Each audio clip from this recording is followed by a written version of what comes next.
광주 지역 아파트 매매 가격이 2달 연속 상승하면서 부동산 시장이 회복 조짐을 보이나 했지만 거래량은 오히려 줄고 있습니다.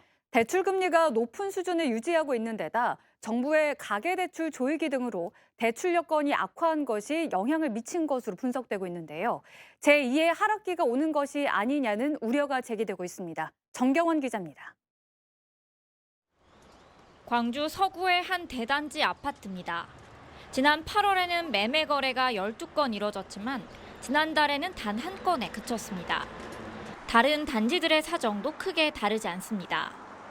부동산에는 지난 추석 이후 급매를 제외하곤 매수 문의마저 뚝 끊긴 상황입니다. 연초에 굉장히 거리가 없었잖아요. 이제 그런 것처럼 그래서 중간에 살아났다가 추석 이후부터는 거리가 많이 준 것 같아요. 매수 문의도 많이 줄었고.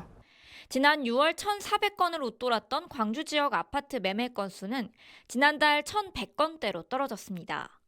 아직 실거래 신고가 모두 완료된 건 아니지만 20% 넘게 감소한 겁니다.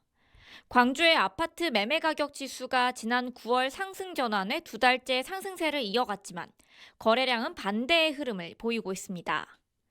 거래가 잠긴 건 금리의 영향이 가장 큽니다.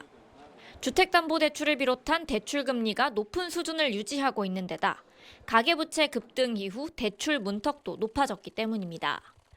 또 매매가가 오르면서 이 가격에는 사지 않겠다는 매수자와 가격을 더 내리지 않으려는 매도자의 눈치 싸움이 계속되고 있는 것도 영향을 미쳤습니다.